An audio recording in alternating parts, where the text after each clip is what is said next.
Welcome to a Community Partners interview, where we explore the organizations, opportunities, and resources that look to make change in our daily lives. I'm your host, Lilly Cereghini, and you're listening to Voices for Ability Radio, all abilities, all the time. Today, I'm joined by John Shamoon, who is the Rehabilitation Support Worker for Stride Rehabilitation Services. The team at Stride is experienced in supporting individuals with acquired brain injuries and spinal cord injuries. While their primary focus is on brain injury rehab, their rehabilitation support workers, or RSWs, bring diverse experience working with individuals diagnosed with mental health disorders, developmental disabilities, addictions, and those requiring support with complex behavioral challenges. Thanks for joining us today, Sean. No problem, Lillian. Thank you for having me.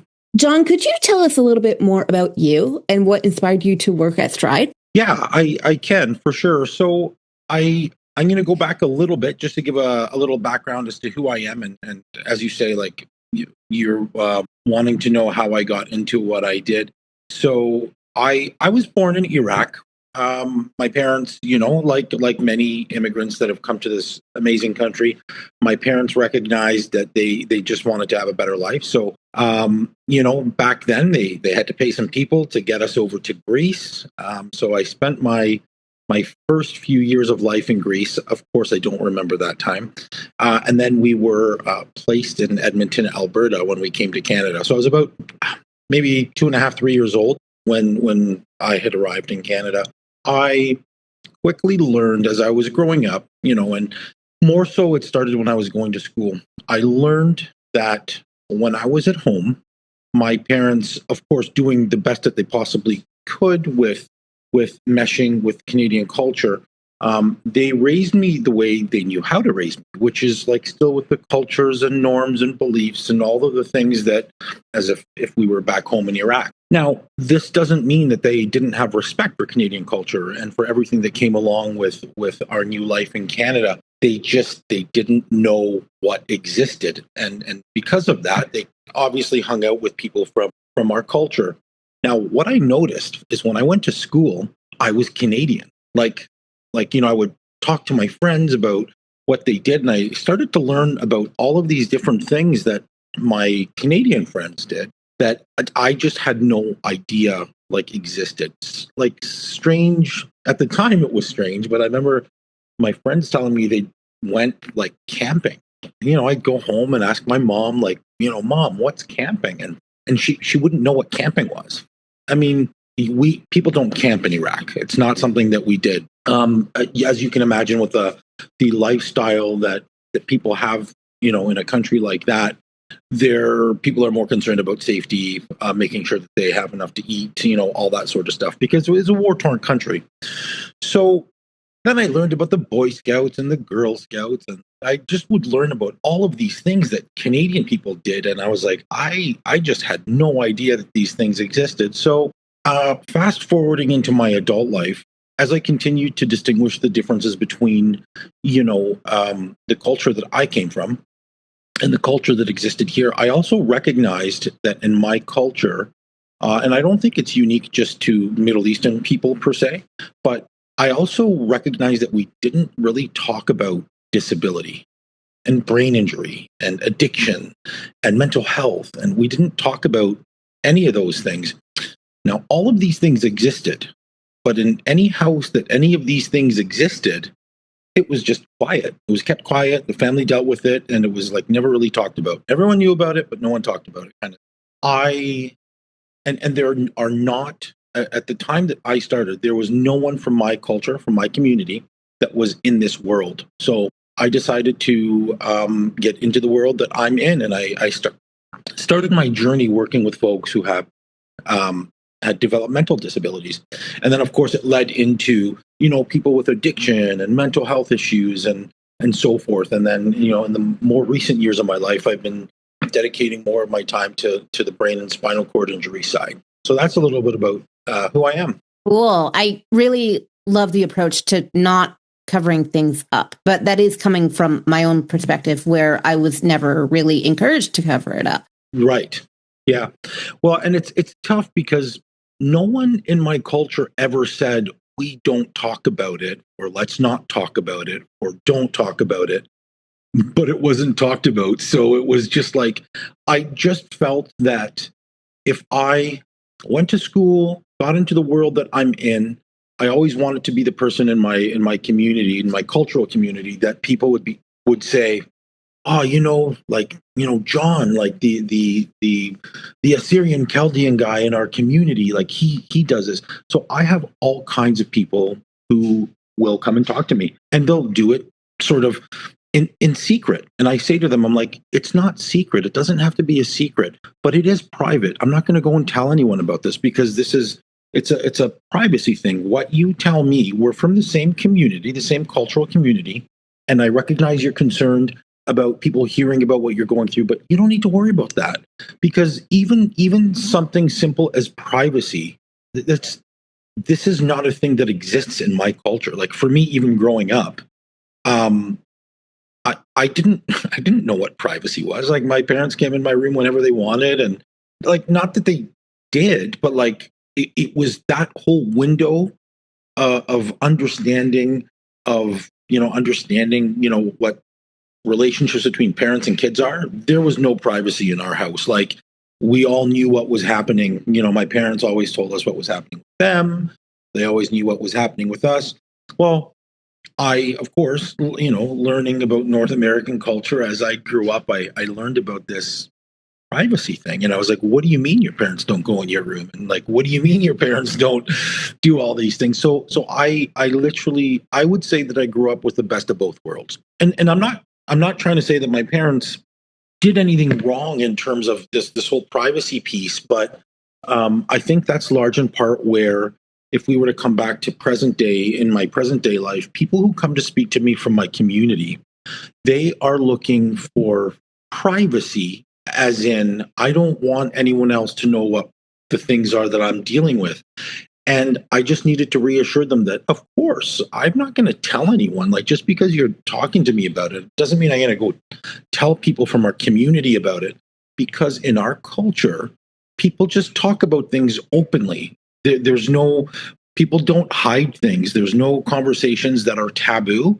Funny enough, with the exception of the very topic that we're talking about.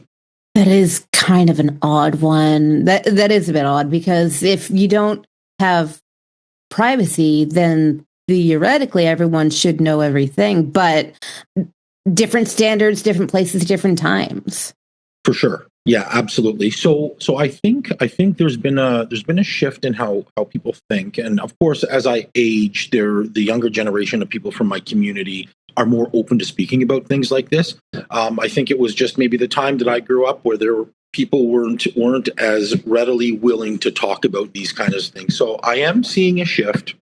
And I think for the people that I speak with, as they learn that they can come talk to me and not have to worry about other people from our community finding out, they feel much safer about it. And of course, they know anyone else who are dealing or experiencing with any of these things, then naturally those people begin to find out because people in our community, they almost refuse. Like if someone suggests, oh, like maybe you should see a psychologist or a social worker, it is almost like an admission that there is something wrong with them. And for some reason, they just don't want to admit that they need help. It's just one of those things where in the culture they would rather not go and seek help than admit that they need help. So that is something that I've always observed and seen. I continue to see it, but the tides are turning slowly. Mm-hmm. I mean, in that sense, we do have cultural parity because in North America, there was always a don't ask, don't tell sort of mentality, at least among, well, white people, quite frankly. Yeah. Yeah, yeah. I completely understand. I mean, I understand that people, as a general rule, everyone wants to appear as if though everything is fine and no one needs Uh-huh. Yeah. right. No one needs help and everything's perfect. And And I don't know. I come from the position that it doesn't always have to be fine. And there's a lot of really smart, really amazing people that can help you. I think people just imagine in their heads what other people are going to think about them, and that's probably the most unfortunate part, and that existed long before social media, long before what people posted and whether people liked your post. Like on social media, as everybody knows, everyone posts the good things about their life, which is great. But that doesn't mean that everyone's life is great all the time.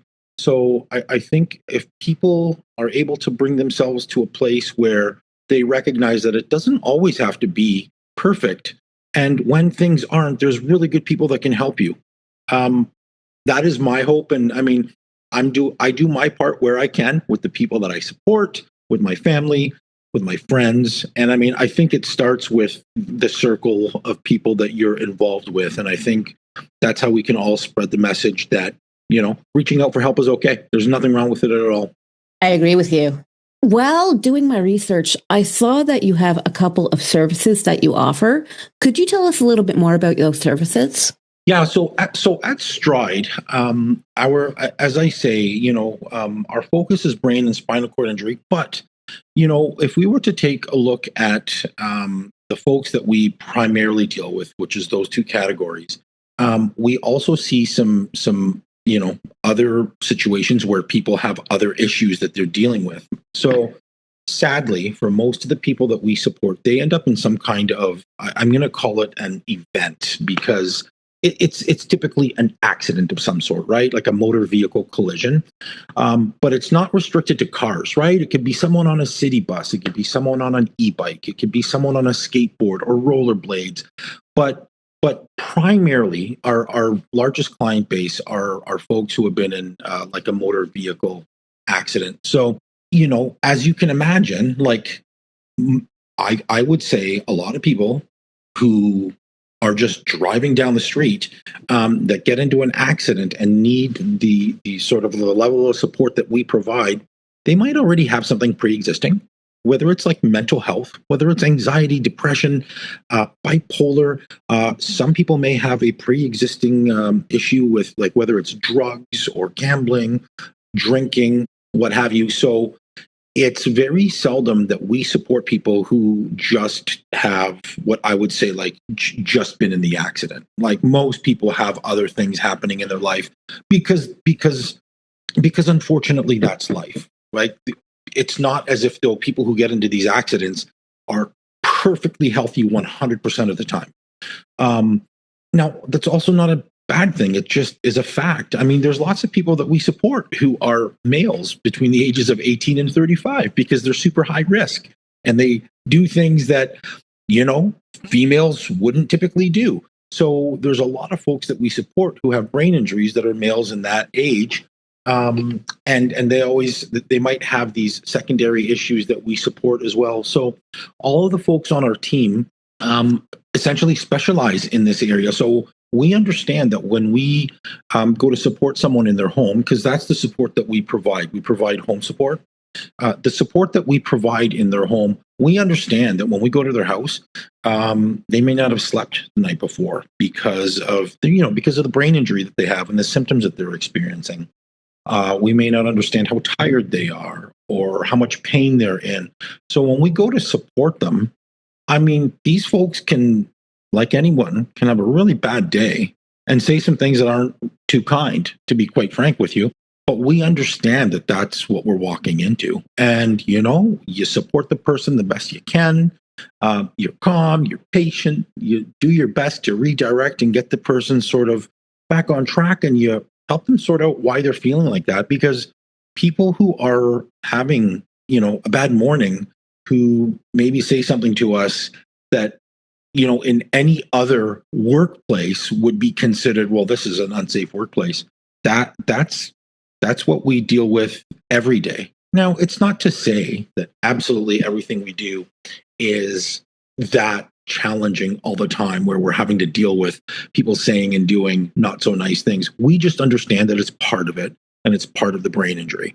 So Those are some of the things that we're having to deal with when we go see a lot of people. Now, conversely, there's also some other people who you would think are like, you wouldn't even think that there's anything wrong with them on the outset because they look really nice and they've done their hair and they've showered and got the really nice clothes on, and they want to show you their best for the 2 hours that you're there.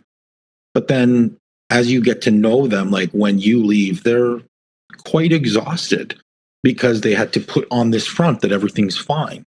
But over time, we're able to figure out how and why they're struggling. So we can take all of these observations that we're putting together, and we could share it with the larger rehabilitation team, because it's not just the rehab support workers that are on the team. There's a larger team in place that are also supporting the client. So we just want to make sure that we give the right kind of feedback to the rehab team so that they can also understand what we're seeing and what we're hearing, because ultimately what it comes down to is being able to provide the client with the best support that we can.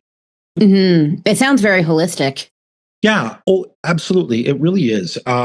We work with physiotherapists, massage therapists, occupational therapists, social workers, psychologists, medical case managers. So there are a lot of people on the team who all have their own specialty in trying to support the client, but we each come at it with a slightly different angle. But if we all are armed with the same information and we all share information in the background, obviously, so that we can all approach the client in the same way. If you all have the same information, it's easier to be able to give like best practices for the client, right? And then of course that just means best outcomes. For sure. Are there any restrictions to the services at Stride, such as age, caregivers, or family members only, that kind of thing? Yeah, so that's a really good question. No, there's no restriction. So in fact, typically what happens is, so Lillian, I mean, let's just say there was someone that was, in my family that was in an accident and had a brain injury, and required support. So often we say that yes, our primary objective is supporting the client, the person who was injured. But it really does affect the rest of the family, because now there's a spouse in the house. Like if that person's married, if there's a spouse in the house, this this person's relationship is now changed. So there are other disciplines will actually support family members. So the wife. So if we're going in to support a gentleman, his wife is going to be dealing with some grief and some loss because, yeah, her husband's alive, but he's really different. So, this lady will hopefully she'd be willing to open up, and she would need to speak to a social worker or a psychotherapist or a psychologist herself. So there are no restrictions. The primary support is to the client, but we do go in with the understanding that we could be supporting the kids and the wife as well. That is very holistic. I mean, you don't usually see organizations such as these directing themselves at family oriented care either.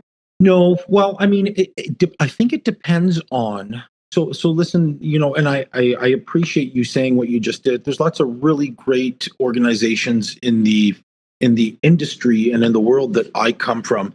There's lots of really amazing ones who do what we do.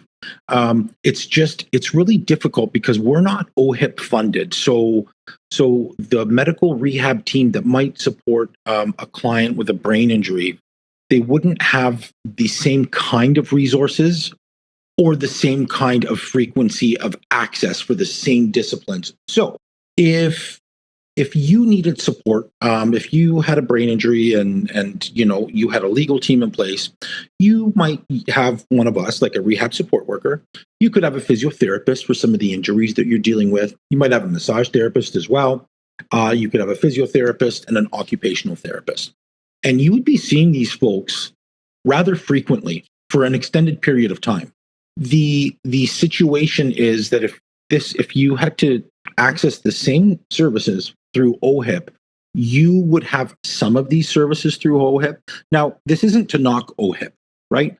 Because on the OHIP side, they're dealing with a different set of circumstances. So you might have access to some of those disciplines, but certainly not for the same frequency and certainly not for the same length of time. So that's the challenge. Hmm. For sure. Absolutely. I mean, these sorts of industries do require government funding. There's really no other way. My goodness. Yeah, it's hard because the folks that we support typically, um, I mean, we do serve folks who are on, like, who are off on WSIB. So we do serve WSIB claims. We have private paying clients as well. But I would say, large in part, our services are through the motor vehicle, like in the motor vehicle world. Now, these folks have insurance coverage. So we're dealing with insurance companies who would access the funds from someone's policy. So, most people, like if you were to check your insurance policy, you probably have, well, you wouldn't have less than 1 million. Hopefully you wouldn't. I would hope you would at least have 2 million, but preferably 4 million in coverage, plus your optional benefits. And to anyone who is, hopefully tunes into this and listens to it, to go from 2 million to 4 million wouldn't cost you. It wouldn't cost you more than, like, maybe $10 a month, and I would say that that's on the maximum. I'm not saying that $10 is not a lot of money. I'm just saying that I think most people can probably find a way to spend $10 less a month to get their, get their insurance policy from like the 1 or 2 million to 4 million, because all of these amazing disciplines that I've just shared today who end up supporting you, the the cost comes from that 1 or 2 million or $4 million that you have in coverage. And honestly, it goes by pretty quickly. When you're seeing like 4 and 5 different professionals, it eats away at that rather quickly. And so the takeaway for today, for me anyway, and having people listen, is to really look into your insurance. And if people wanted to reach out to just get more information and talk about this, I would be happy to answer any questions about that as well. That question is upcoming, but I wanted to ask you, without using any names, can you share a success story with me? Yeah, absolutely. I can share a success story. So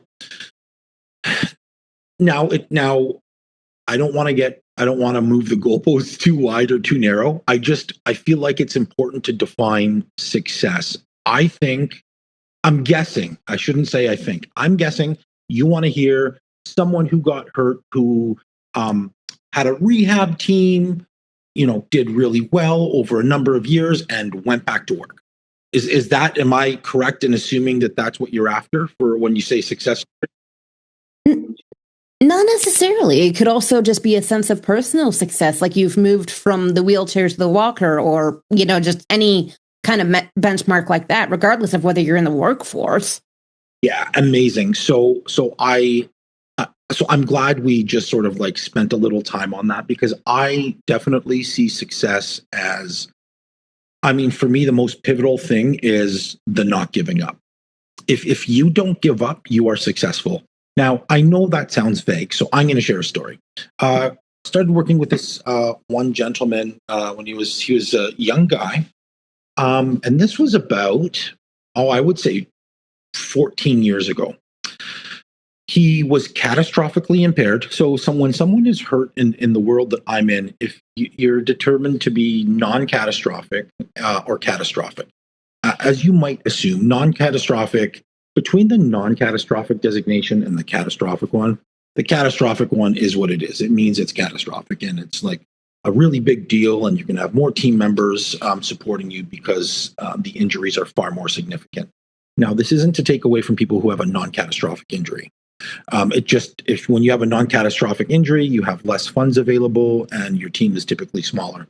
So I supported someone who was catastrophically impaired, young man, and when I started working with him, he didn't, like most young guys, he didn't want people around because he was in high school. Like, he didn't want to have to worry about when like people are coming to work with him and his friends were going to come see him, and he was a little bit embarrassed about having all these, and I'm quoting, workers coming and going from his house. Got to know this young guy, and he really impressed me. He impressed me because he was the definition of, he wanted to get better.